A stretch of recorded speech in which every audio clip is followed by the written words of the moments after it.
দেবীপক্ষের সূচনা হয়ে গেছে। কৈলাস থেকে মা তার বাপের বাড়িতে এসেও গেছেন, কিন্তু মা কি খুশি নয়? তাহলে মা কাঁদছে কেন? এই যে গোটা শহর জুড়ে গতকাল বৃষ্টি হলো, এটা কি আদেও বৃষ্টি নাকি মায়ের কান্না?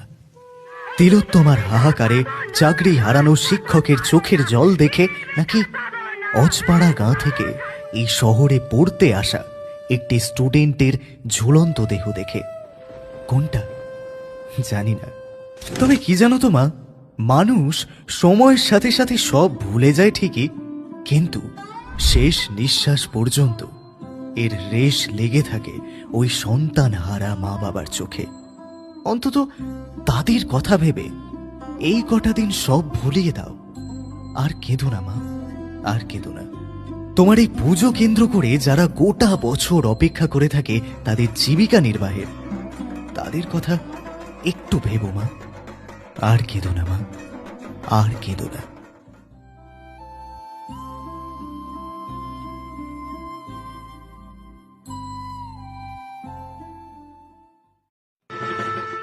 দেবীপক্ষের সূচনা হয়ে গেছে। কৈলাস থেকে মা তার বাপের বাড়িতে এসেও গেছেন, কিন্তু মা কি খুশি নয়? তাহলে মা কাঁদছে কেন? এই যে গোটা শহর জুড়ে গতকাল বৃষ্টি হলো, এটা কি আদেও বৃষ্টি নাকি মায়ের কান্না? তিলোত্তমার হাহাকারে চাকরি হারানো শিক্ষকের চোখের জল দেখে, নাকি অজপাড়া গাঁ থেকে এই শহরে পড়তে আসা একটি স্টুডেন্টের ঝুলন্ত দেহ দেখে? কোনটা জানি না। তবে কি জানো তো মা, মানুষ সময়ের সাথে সাথে সব ভুলে যায় ঠিকই, কিন্তু শেষ নিঃশ্বাস পর্যন্ত এর রেশ লেগে থাকে ওই সন্তান হারা মা বাবার চোখে। অন্তত তাদের কথা ভেবে এই কটা দিন সব ভুলিয়ে দাও। আর কেঁদো না মা, আর কেঁদো না।